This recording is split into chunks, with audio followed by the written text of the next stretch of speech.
अच्छा, तो अब आप जैसे आ जाते हैं, आपके पास क्या है, यहाँ पे आपके पास क्वेश्चन मैंने लिखा नहीं टाइम सेव करने के लिए।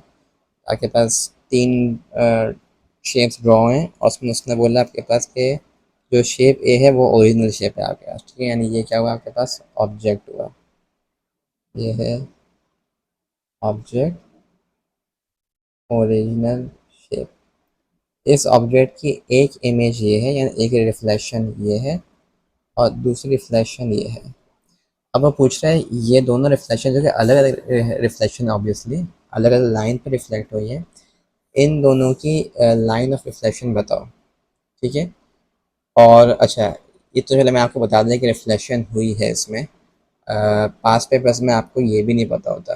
वो आपको क्या बोलेगा, सिंपली दो शेप्स देगा और बोलेगा describe fully the transformation given in the shapes, ठीक है। बस ये बोलेगा आपको। तो आपके ये बोले तो आपको ये बताना है कि ये है क्या, वेदर इट इज़ रिफ्लेक्शन और ट्रांसलेशन। आपने दो ही पढ़ी, और भी होती है, ठीक है। एनलार्जमेंट भी होती है और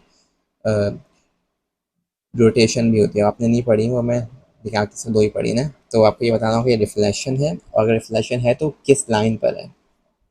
तो यहाँ देखने से पता चल रहा है आपको, अगर मैं इन दो इमेज को कंपेयर करूँ ए और बी को, कि यकीनन ये रिफ्लेक्ट होके इसी इमेज पे आई होगी। इसको उल्टा मैं कर दूँ तो, क्योंकि ये पॉइंट ये बन गया, ये राइट साइड जो इसकी ये वाइट पोर्शन वो लेफ्ट पे आ गई, तो ये रिफ्लेक्ट हो गया।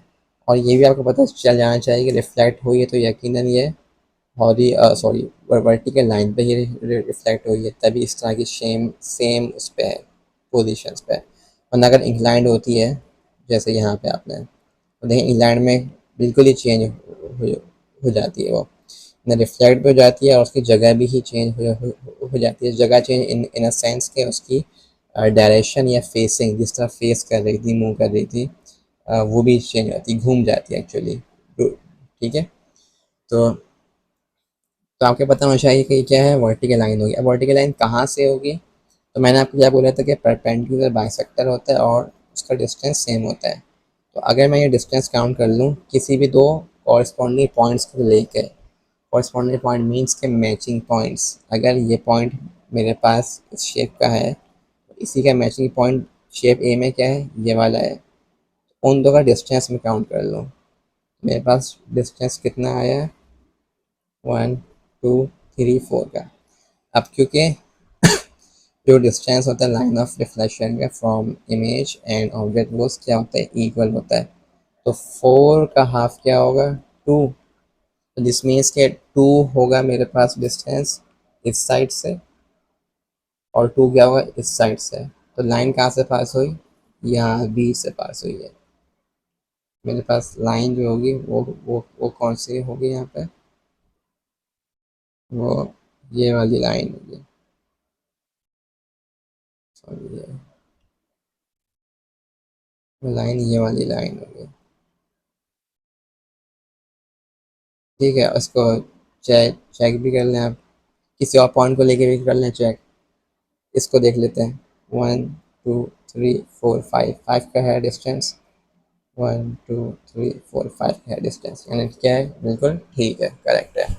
तो अब इसका आंसर क्या होगा आपके पास, you're right your answer is, it is reflection, और सिंपली क्या लिखें आप, reflection on line x equals to, क्योंकि क्या है, वर्टिकल लाइन है।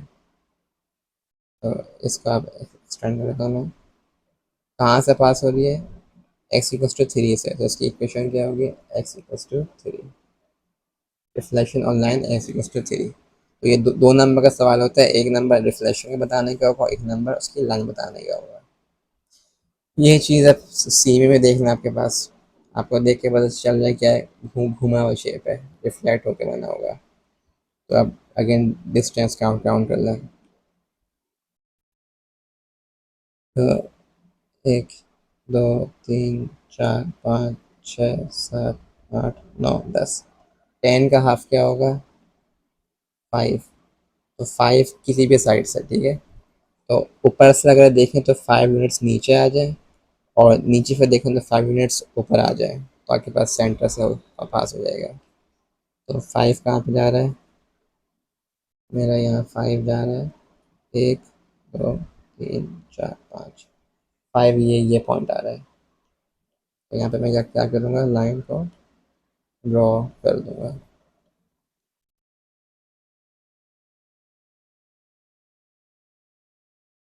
मेरे पास ये लाइन ड्रॉ हो गई। इसका आंसर क्या होगा, ये है reflection on line y equals to 2। क्योंकि हॉरिजॉन्टल लाइन है, कहाँ से पास हो रही है, y एक्सिस को 2 से कट कर रही है, तो इसकी इक्वेशन क्या होगी, 2 होगी। अब आया जाए तीसरा सवाल, जब आपके पास इंक्लाइन लाइन हो, तो मैं तीसरा डायरेक्ट पास पर से ही करा देता हूँ आपको।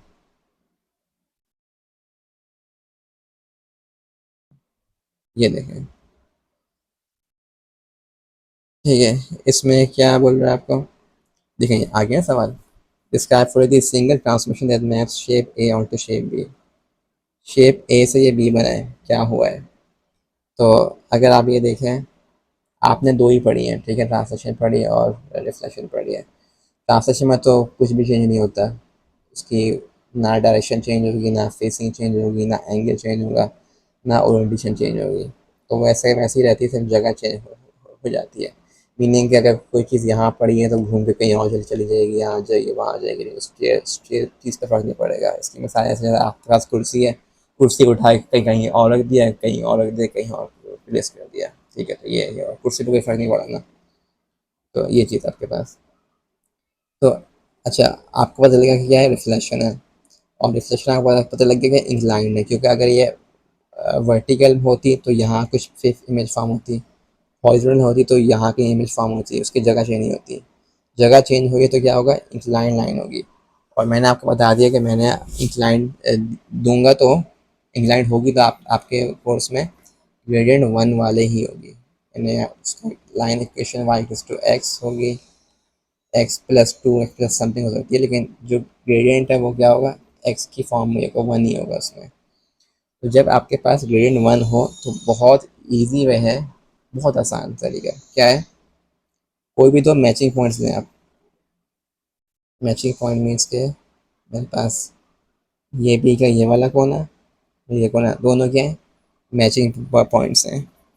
उन मैचिंग पॉइंट से क्या करें आप, एक प्लस बनाएं, ठीक है, मैंने एक प्लस यू बनाया, सॉरी, मैं इसको मैं एक प्लस मैंने यू बनाया इस पर, और एक प्लस यू बनाया। फिर जो अगला मैचिंग पॉइंट था उससे मैंने क्या किया, एक और प्लस यू बनाया और एक और प्लस यू बनाया। जहाँ ये इंटरसेक्ट कर जाएं, वो उस उन दो पॉइंट्स के पास लाइन ऑफ रिफ्लेक्शन पास होगी। यानी एक इंटरसेक्शन यहाँ पे आई है मेरे पास, एक कहाँ पर आई है, यहाँ पर आई है। इन दो पॉइंट्स का स्केल रख के ज्वाइन कर दें आप, तो आपके पास लाइन ऑफ रिफ्लेक्शन आ गई। ये देखें, बाकी का मैं कर रहा हूँ erase.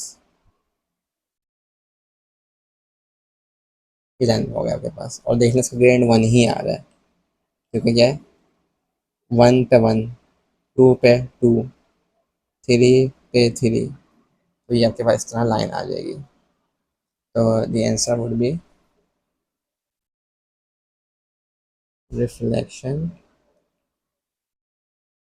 On line y equals to minus x. इसकी इक्वेशन माइनस एक्स होगी। याद रखें हमेशा आपके पास इसकी equation y equals to x होगी, इसकी क्या होगी, माइनस एक्स होगी। अगर इक्वेशन याद नहीं है या समझ नहीं आती तो फिर आपने पढ़ा है कोऑर्डिनेट ज्योमेट्री में क्या तरीका, कोई भी दो पॉइंट्स लें, उनका ग्रेडियंट निकालें, और ग्रेडियंट निकालने के बाद फिर उसका y इंटरसेप्ट निकालें और फिर इक्वेशन पुट कर दें।